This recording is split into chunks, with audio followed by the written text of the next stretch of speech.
다 같이 새벽 기도회 하나님께 드리겠습니다. 내가 곧 길이요 진리요 생명이니 나로 말미암지 않고는 아버지께로 올 자가 없느니라. 아멘. 다 같이 찬송가 569장 부르겠습니다. 569장입니다.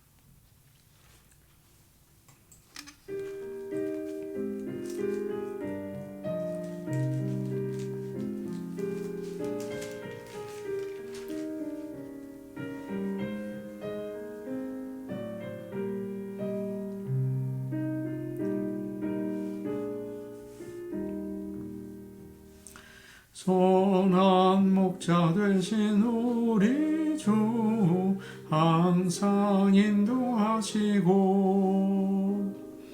푸른 풀밭 좋은 곳에서 우리 먹여주소서. 선한 목자 곳에 주여 항상 인도하소서. 선한 목자 곳에 주여 항상 인도하소서. 양의 문이 되신 예수여 우리 영접하시고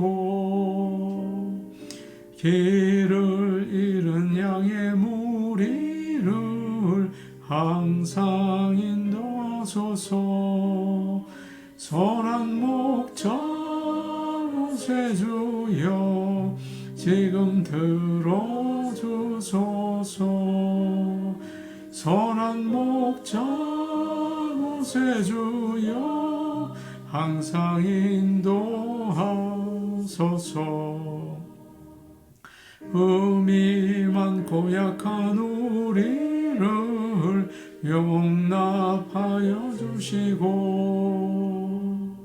주의 넓고 크신 은혜로 자유 얻게 하셨네. 선한 목자 곳에 주여 지금 나아갑니다. 선한 목자 곳에 주여 지금 나아갑니다. 일찍 주의 뜻을 따라서 살아가게 하시고 주의 크신 사랑 베푸사 따라가게 하소서. 선한 목자 곳에 주여 항상 인도하소서. 선한 목자 곳에 주여 항상 인도하소서.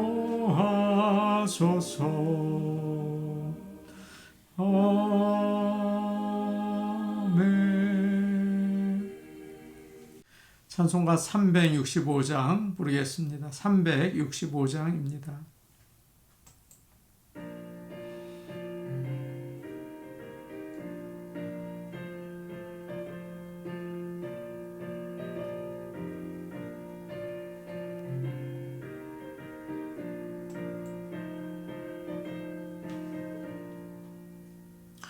마음속에 근심 있는 사람 주 예수 앞에 달래어라. 슬픈 마음 있을 때에라도 주 예수께 아뢰라. 주 예수 앞에 달래어라. 주 우리의 친구니 무엇이나 근심하지 말고 주 예수께 아뢰라. 눈물 나며 깊은 한숨 쉴 때 주 예수 앞에 달래어라. 은밀한 죄 내게 있더라도 주 예수께 아뢰라. 주 예수 앞에 달려라. 주 우리의 친구니 무엇이나 근심하지 말고 주 예수께 아뢰라. 괴로움과 두려움 있을 때 주 예수 앞에 달려라. 내일 일을 염려하지 말고 주 예수께 아뢰라. 주 예수 앞에 달려라. 주 우리의 친구니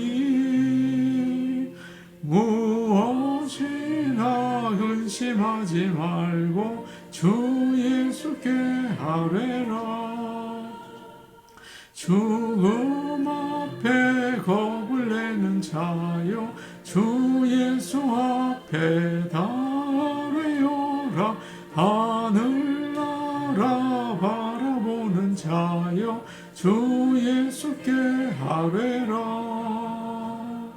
주 예수 앞에 달려라. 주 우리의 친구니 무엇이나 근심하지 말고 주 예수께 아뢰라. 하나님 말씀 같이 보겠습니다. 오늘 하나님의 말씀은 베드로전서 5장 5절에서 11절 말씀입니다. 베드로전서 5장 5절에서 11절 말씀입니다. 382페이지에 있습니다. 베드로전서 5장 5절에서 11절 말씀을 우리 함께 읽겠습니다.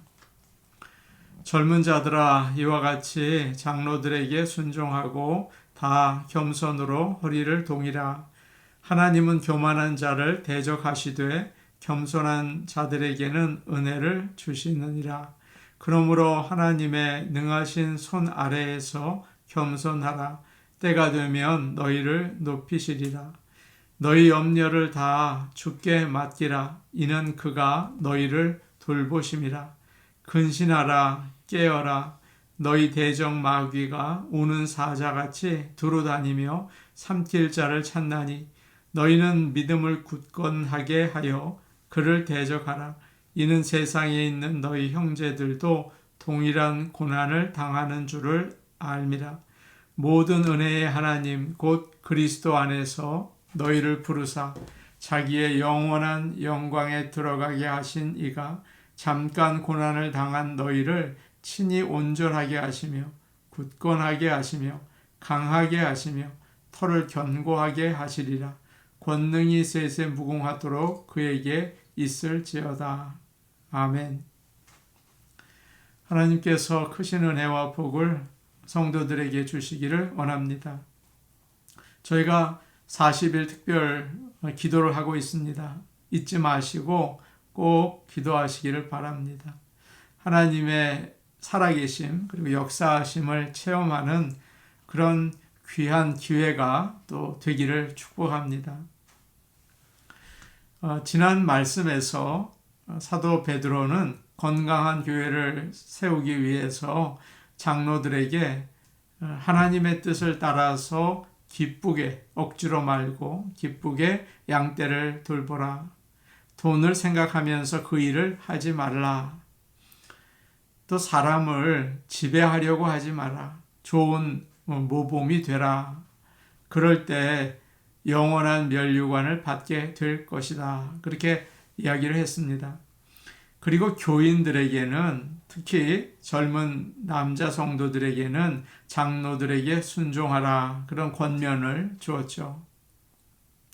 믿음 생활의 근본 자세는 순종입니다. 믿는 자들은 자신을 내세우려는 교만을 버리고 하나님이 권위를 주신 장로들을 존중하고 그들의 인도를 따라야 하는 의무가 있어요. 순종하기 위해서는 꼭 필요한 것이 있는데 그것은 바로 겸손입니다. 겸손해야 순종할 수 있잖아요. 그래서 순종과 겸손은 언제나 함께 짝을 이루어서 나옵니다. 5절에서 이렇게 말씀하고 있어요. 5절 말씀을 우리 같이 보겠습니다. 함께 보십니다. 젊은 자들아, 이와 같이 장로들에게 순종하고 다 서로 겸손으로 허리를 동이라. 하나님은 교만한 자를 대적하시되 겸손한 자들에게는 은혜를 주시느니라. 아멘. 겸손으로 허리를 동이라 그렇게 되어 있는데요. 이 말씀의 뜻은 겸손으로 옷을 입으십시오. 그런 말입니다. 베드로는 겸손을 옷에 비유하고 있어요. 그것은 노예들이 일을 할 때 입고 있는 옷 위에 일하는 옷을 입었다고 합니다. 그것을 말해주죠. 일복이라고 할 수 있습니다. 그런데 그 옷에 끈이 있었던 모양이에요. 병원에 가면 환자들에게 입으라고 옷을 주는데 제가 보니까 보통 끈이 달려 있더라고요. 그래서 이게 묶게 되어 있습니다. 또 어떤 코트나 가운은 허리띠를 묶게 되어 있죠. 여러분도 잘 아시죠? 그런데 여기서 노예들이 일하는 옷, 일복은 앞치마와 비슷했습니다. 앞치마는 끈을 목 뒤로 묶고 또 허리 뒤로도 묶게 되어 있지 않습니까? 그 겸손이 바로 앞치마와 같다는 거예요. 앞치마는 옷이 밖으로 나오지 않게 이렇게 덮어주죠. 겸손은 나의 죄, 또 나의 허물을 가려줍니다. 막아주는 거예요. 그래서 겸손의 옷을 입고 하나님의 일을 할 수 있는 거죠. 저와 여러분이 겸손으로 옷 입어서 하나님의 일을 할 수 있기를 원합니다. 겸손은 기쁘게 기꺼이 천한 일을 하면서 섬기는 자세입니다. 천한 일을 하면서도 기꺼이 섬기는 거죠. 당시의 사람들은 겸손한 것을 좋아하지 않았다고 해요. 노예가 굽실굽실 하는 것과 같이 약한 모습이라고 생각한 거죠. 떳떳하지 못하다, 부끄럽다 그렇게 생각을 했습니다. 오늘날도 참 비슷합니다. 오늘날을 가리켜서 불순종의 시대라고 해요. 아마 여러분도 느끼셨을 겁니다. 사람들이 권위에 반대하고 또 권위를 부정합니다. 대통령도 선생님도 부모도 없어요. 순종하지 않으려고 합니다. 겸손보다는 교만을 좋아하죠. 대담하게 맞서는 걸 좋아합니다. 이것이 바로 오늘날 시대의 정신이에요. 그래서 모두 정신적으로는 고아처럼 삽니다. 누구를 의지하지 않습니다. 그런데 여기서 베드로가 허리를 동이라고 할 때 아마도 예수님을 생각한 것 같습니다. 6월절 마지막 식사 때에 주님은 수건을 가지고 그것을 허리에 두르셨죠. 그리고 물을 가지고 와서 제자들의 발을 씻어 주셨어요. 예수님이야말로 겸손의 허리띠를 띠신 겁니다. 그러니 주님을 믿고 따르는 우리들은 어떻게 해야 할까요? 오늘 읽은 5절 말씀을 계속 보시면 이런 말씀이 있습니다. 하나님은 교만한 자를 대적하시되 겸손한 자들에게는 은혜를 주시느니라. 이 말씀은 잠언에도 나오고 야고보서에도 나오죠. 하나님은 교만한 자를 싫어하십니다. 물리치세요. 겸손한 자에게는 복을 주시고 은혜를 주십니다. 이 말씀은 성경에 여러 곳에 나와 있죠. 마귀는 교만해서 하나님처럼 되려다가 자기 자리에서 쫓겨났습니다. 마귀를 거짓의 아비라고 하지 않습니까? 그런데 교만의 아비이기도 해요.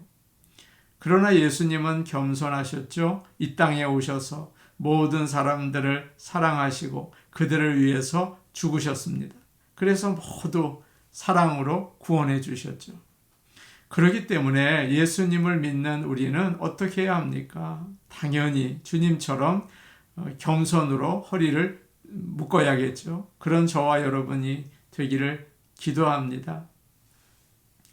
어느 날 한 여성도가 찰스 스펄전 목사님에게 와서 인사를 하더랍니다. 목사님, 저는 목사님이 항상 겸손하시도록 매일 기도하고 있어요.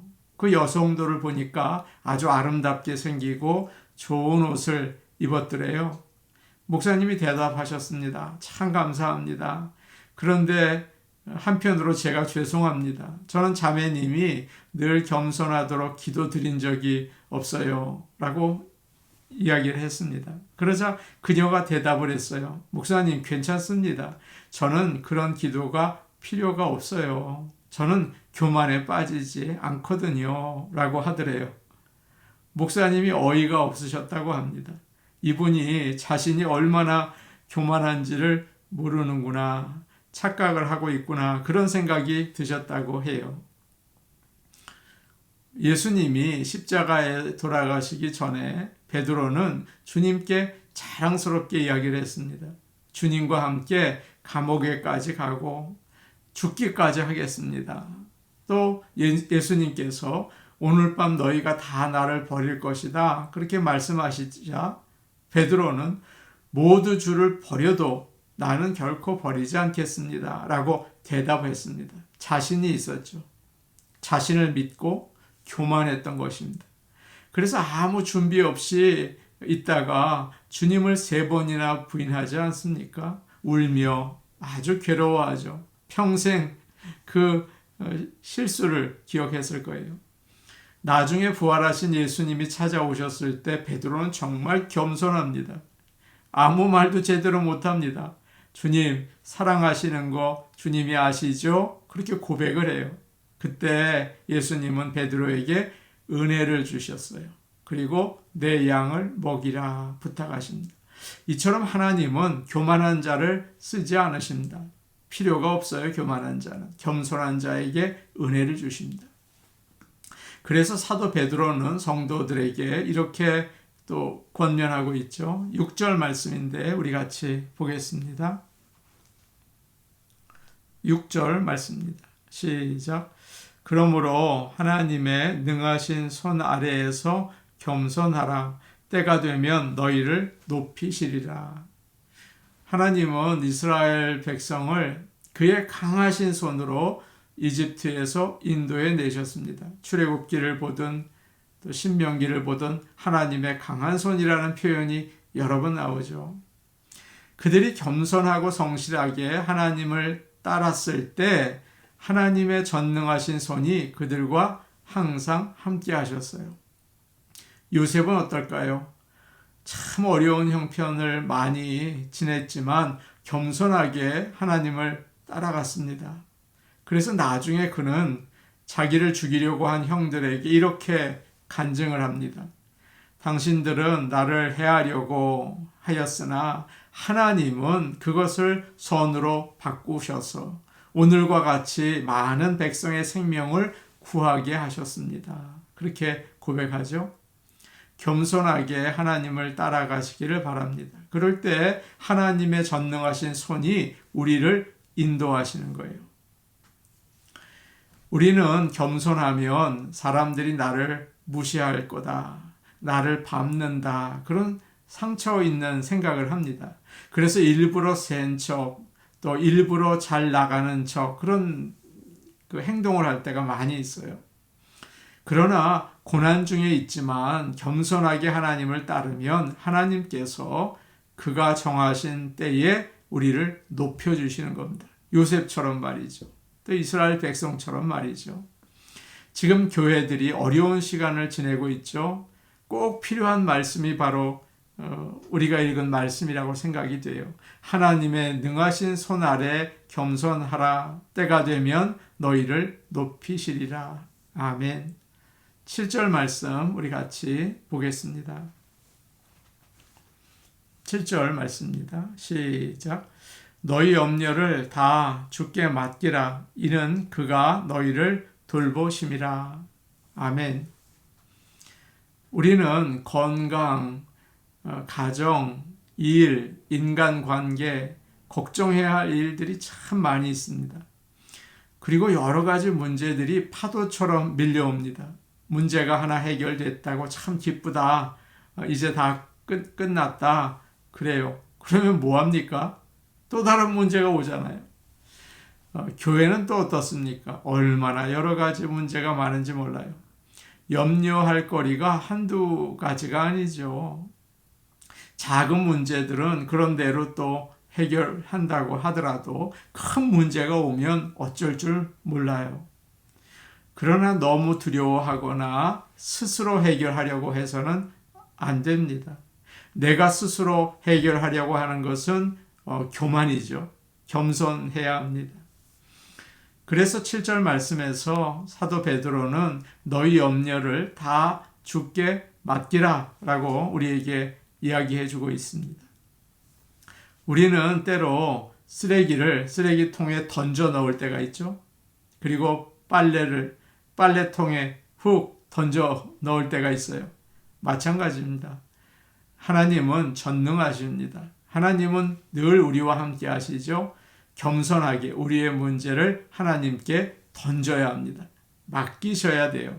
그럴 때 우리의 문제는 더 이상 우리의 문제가 아니고 그분의 문제가 되기 때문이죠.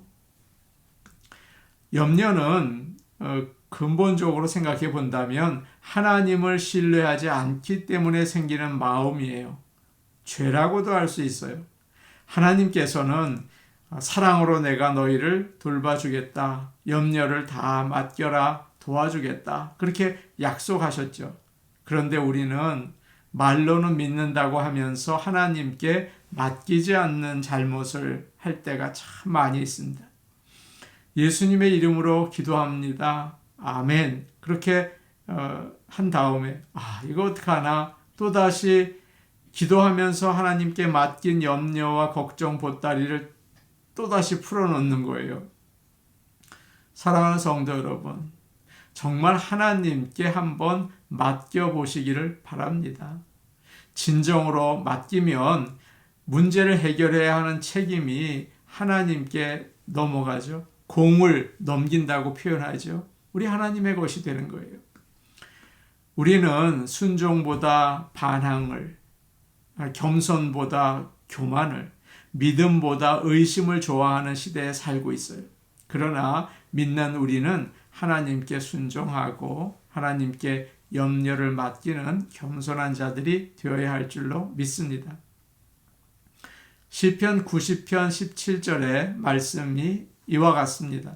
하나님의 은혜가 우리와 함께 하셔서 우리가 하는 일이 잘 되게 하여 주옵소서. 우리가 하는 일이 잘 되게 하여 주옵소서. 그렇게 나와 있는데요. 그런 기도를 드리시는 아침이 되기를 바랍니다. 우리가 행동을 하면서도 기도해야겠죠. 주님, 내가 할 수 있는 최선의 것을 했습니다. 이제 결과를 하나님께 맡깁니다 하고 공을 넘겨드리세요. 두려움이 나를 누릅니다. 그러나 하나님께 그 두려움마저도 드리려고 합니다. 그렇게 기도하셔서 염려를 다 하나님께 맡기는 그런 겸손한 저와 여러분이 되기를 원합니다. 아멘. 우리 같이 기도하겠습니다. 예수님이 겸손의 허리띠를 동이셨어요. 우리도 주님을 닮아 겸손하게 하여 주시옵소서. 겸손하다는 것은 내 힘으로 하려는 게 아니라 하나님께 맡기는 것이죠. 진정 나의 모든 염려를 주님께 맡기게 하옵소서. 기도하며 맡기게 하옵소서. 목회자들을 위해서 기도해 주시기 바랍니다. 우리 교회 목회자들 하나님 믿음 주시고 담대함을 허락하셔서 하나님의 일을 감당하게 하옵소서. 간절히 좀 기도해 주세요. 성도들이 주일 예배를 정말 기쁘게 드려야 합니다. 성도들이 기쁘게 주일 예배를 사모하고 나와 드리게 하시고 또 새로운 성도들로 예배당이 차도록 하옵소서. 우리 같이 기도하겠습니다. 하나님 아버지, 오늘 말씀을 통해서 겸손하라고 하십니다. 하나님은 교만한 자를 미워하십니다. 겸손하게 하옵소서. 우리의 모든 문제를 주님께 내어놓고 하나님을 믿을 수 있는 겸손한 마음을 허락하여 주시옵소서. 하나님은 전능하십니다.